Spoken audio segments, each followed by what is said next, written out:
Hello, Booktube, and welcome back. Well, folks, another month down in 2026. I know I can't believe how fast this year is going. It's true what they say, isn't it? That the older you get, the faster the years go. You're trying to cling on. No, take me back to my youth. So yeah, this is a reading wrap up, and I'll be talking about the books that I read in July. And as always, I can't remember how many. Again, it's usually between 10 and 14, so that's averagely 12. I've done 12. Okay, I did quite a bunch of non-fiction this time around, and again, a few rereads too. So let's just crack on. So the first, I'll go for my rereads first.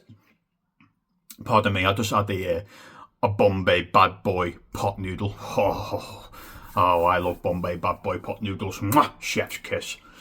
So let's get back. So the first reread of this month is Discworld, and it's book 7, I believe.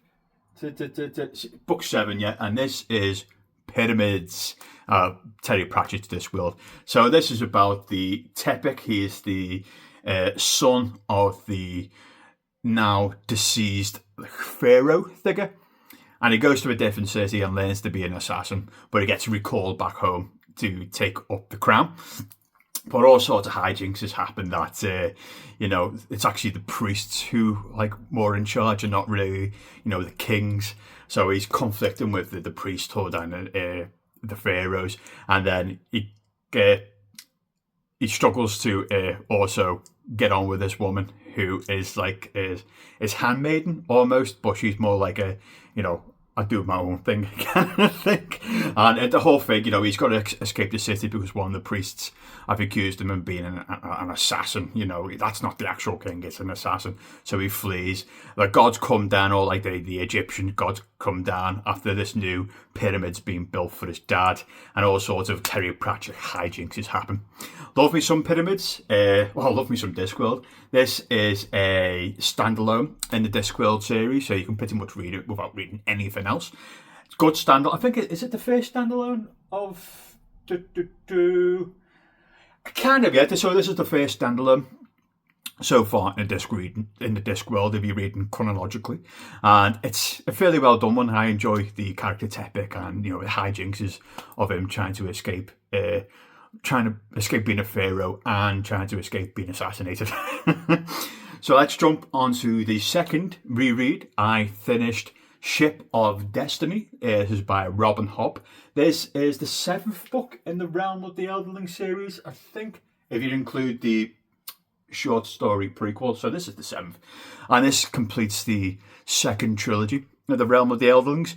So this is the Live Ship Traders.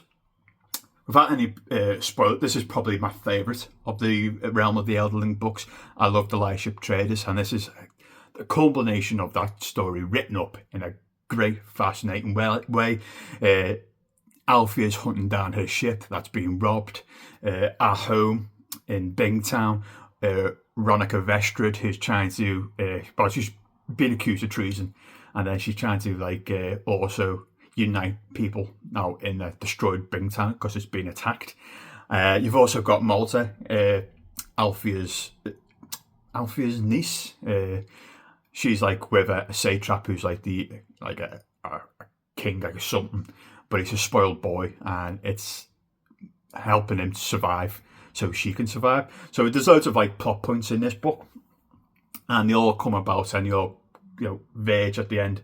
It's a brilliant fantasy series, Realm of the Elderling series, and I think the Live Ship Traders is probably the pinnacle of this. It's called the Live Ship Traders as well because they've all got magic ships that can talk, but why can they talk? That's the whole thing what this book series is about. Great. I love the Live Ship Traders. The Ship of Destiny is a fantastic wrap up of the trilogy. The third reread I did, I'm also rereading, you probably see him up there. This is, was it book 7 or book 6? I can't remember. It's book 6, so this is Babylon's Ashes. This is by James S.A. Corey, so it's 2 authors in one. It's a space opera by, again, I don't want to give too many spoilers if you want to jump into this, into the Expanse, is what the series is called. By now, the solar system's in shatters. The Earth's been attacked and nearly destroyed. Mars has been attacked and nearly destroyed. There's anarchy all over the place. And it's all about Earth and Mars coming back now together to, get their heads down and, we can do this. We can live on. And trying to not combat the outer planets and the outer systems who've kind of attacked them. There's like a renegade person from the outer solar system who's launched these attacks on the Earth in the solar system. And it's all about, trying to get the people who are not with this renegade on Earth and Mars side. And James Holden, who's the main character in The Expanse, is a kind of leading that pathway. Great volume in The Expanse. I love all The Expanse. I'm currently rereading them all because I've just bought the 9th book, which I haven't read. So I'm rereading the whole 9 books. I think it's 8 books before the 9th. Yeah, it's 8 books before the one I haven't read. And just to, have a bit of a brush up on what happened in the previous books before. What's it called? Timon's Wrath. I think it's called Timon's Wrath. I can't find it. No! Oh, no, it's called, the final book's called Leviathan Wakes. Leviathan Falls, sorry. So that's the one I haven't read. So they're the 3 rereads. All great books. So let's jump onto the new books. And I'm looking right now, and I think all of them are non-fiction. I've got no more fiction here. So the first one is The Asteroid Hunter, a scientist's journey to the dawn of our solar system. This is by Dante Loretta. This is a kind of like a memoir science book. It's a great little book. It is. I proper really enjoyed this book. Probably will get into my top 10 non-fiction of the year. And it's all about Dante, who grew up wanting to be like a scientist, and then especially an what they call, not an astrophysicist. Is it an astrophysicist? I can't really remember now. But he wants to get into NASA, and eventually does. And it's all about his pathway into getting to NASA. And then he gets involved in a probe mission to land on one of our comets in the solar system, grab a sample, and then bring it back home again. That's what this book is about. And all all the project management that gets in the way, all the headbutting that the running out of money, all the disagreements between engineers. What I really loved about this book is about how we as a species, as humans, get over things. There's a hurdle, we need to get over it. How do we do it? Let's get all our heads down, let's study the problem, and let's get over it. And that's what this book really highlights. And I love this book. Can't recommend it highly enough. That's The Asteroid Hunter by Dante Loretta. Great science memoir kind of a book. It's great. The next one is Believer. This is an American liberator. I didn't write the author's name down, but I think it's Marie. Oh, it's Marie. Arena. It's Marina Arana or something like that, or Marina and. I think it's Marina. Whatever. This is a biography and history non-fiction book of the liberator Believer, who led a revolution against the Spanish Empire from Venezuela and Colombia, and how he fought for human rights and human dignity and basically kicked the Spanish out of South America. I thought this book was absolutely brilliant. It's a highly detailed book. A lot of research has gone into this, but it's not. Even though it's a big book, it's not dense. You can get through it. Basically, that's what I'm saying to you. And it's a fascinating insight into his character as well. That even though he was all for human rights and equal rights for all, he also wanted to rule by dictatorship. Pros and cons of people. And then he also talks about how, even when he left on horseback to join a different battlefront and whatnot.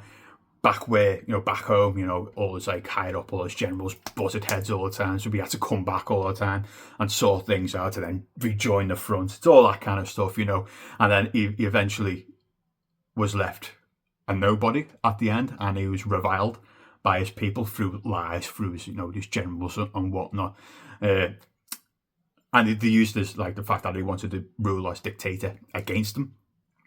But then he was later, kind of like praised and loved for what he did for South America, or bringing equal rights.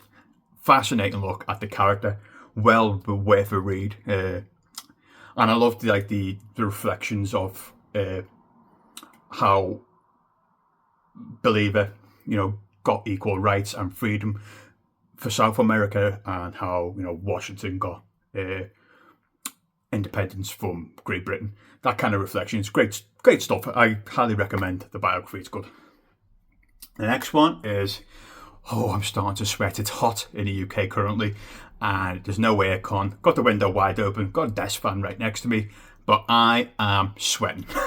The next one is The Accidental Soldier. This is by Owen Mulligan. This is a memoir of his time in Iraq in 2006. I love these kind of like really honest looks at his training, because he was originally in the Territorial Army, and he had ideas that he wanted to join headquarters, but he found himself deployed in Basra.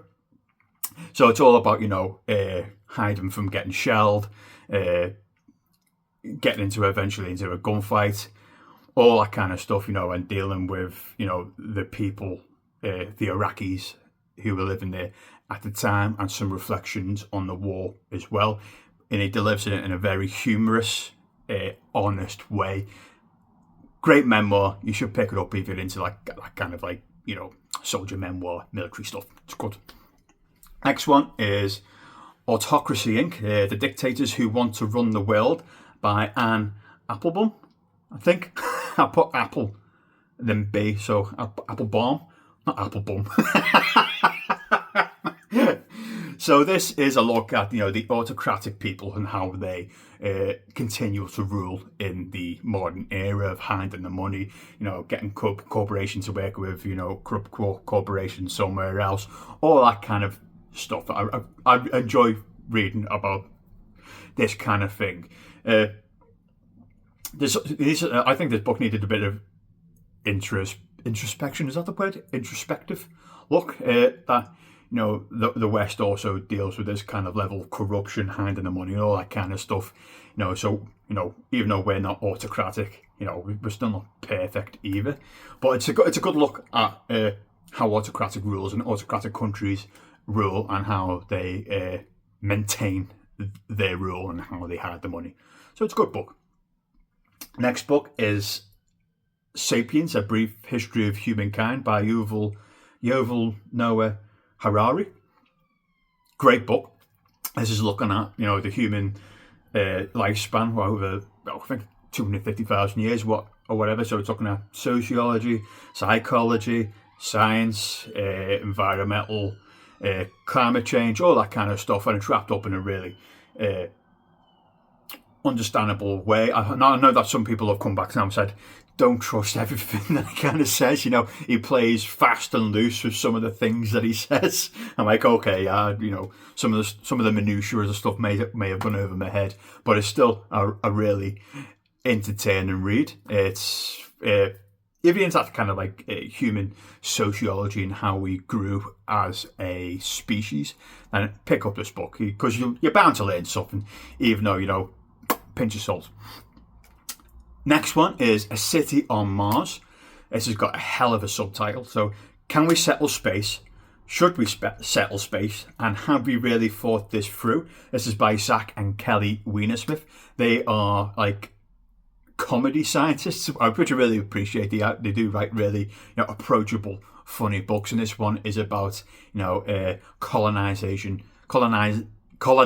the not the moon, but Mars, and looking at all the problems that we may face, under law, under, human reproduction, all this kind of stuff that we just don't know. We haven't got a Scooby-Doo. And it's delivered in a kind of like, it's really skeptical of colonising Mars, but it's delivered in a very humorous kind of way. So you might actually pick up this book because it is a funny look at. Again, it's all about human, human law, human logic, what we're like as a species, especially when we want to go to a different place and claim it as ours. It's that kind of look at things, and it's full of like self-drawn cartoons all the way through to emphasise the comedy in the previous paragraph. And yeah, it's a decent. I enjoyed it. If you're not interested, if you don't find like kind of a almost satirical look at science, even though both of these guys are scientists themselves, you might not like, because some of them they don't they go for the jokes basically, in a lot of them, and it's very skeptical. So if that sounds like your jam, pick it up. Next one is The Siege. This is by Ben McIntyre. So back in 1980, the Iranian embassy in London was basically laid under siege by Iranian terrorists. And they took about 27 people, 26 hostage. And they were basically wanting the world to know that they wanted a certain part of Iran to gain independence. So it was really a shot off the brow to the Ayatollah. And this is like a minute by minute look at what was going on during the siege. Because the terrorists thought they were going to just be there for a day, wipe it up, and then, everything's already done, but it lasted quite long. And how they started to break down and started to get a lot more paranoid. Also, the hostage started to get, paranoid as well. And what's that thing where the hostage, what's the word, where the hostage started to get that kind of like bond with the person who's took them hostage? Oh, what's it called? Oh, I've forgotten. That as well. And then, how the SAS went in there and started to, shoot the place up. Some people lost lives. And there's a lot of interviewing people who were there. And it looks at the, a reflection on how the police handle it, how the British government handle it, and how the people actually in the building, in the embassy at the time, handled it. Ben McIntyre does a lot of really this kind of stuff, and he's really, really good at it. So I highly recommend The Siege. It's a good book. Next one is Future Boy. If you're a fan of Back to the Future, this is for you. This is a really small memoir by Michael J. Fox of the year 1985. So he's talking about his time, getting the audition and then working to produce Back to the Future. But he's also talking about his time as well. Is it Paramount who made Family Ties? I'm not 100% sure. So it's all about the balance in 1985 and how he started to become like a massive star, and how he did it all, basically, how he divided his time, and he's got a lot of quotes from his colleagues and all that kind of stuff. Love me some Michael J. Fox. I've read one of his books before. He's a good writer. If you're interested in that kind of thing, go and pick it up. And it's only small, it's about 120 pages.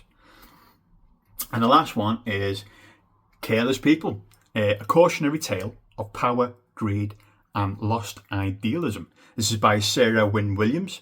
Now, if you don't know, Sarah Wynne Williams is under a gag order. She cannot talk about this book. She cannot promote this book. She can't be seen with this book. And it's about her time working for Facebook. And how, right at the start, they were all positive of the thing what Facebook was going to try and achieve for the world. But everything started to fall apart, that didn't really care about, doing the good. They just wanted more money and more power. So they started going up to China, and how they're working with their regime. Myanmar appears, with the junta, the military power in Myanmar oppressing the people. So it goes on, the hypocrisy of it all, the sexual assault that she went on there and was completely shot down by HR. So she goes in depth of her time working in Facebook. She met world leaders, Mark Zuckerberg, all that stuff. And so this is her tale of her time. Fantastic book. It really is good, well written book. It's about 400 pages, and it's chronological of when first thing she talks about was growing up in New Zealand and surviving a shark attack. Only in New Zealand and Australia. I love New Zealand. I know all the way of her work. I think she worked at the United Nations and then jumped to Facebook, and then trying to provide their expertise in the area of politics. Great book. Everyone should read it. Fascinating. And that's it. They are I think I was counting when I was going through that. They're 12 books that I read in July 2026, and I will wrap up now. Bye, Booktube.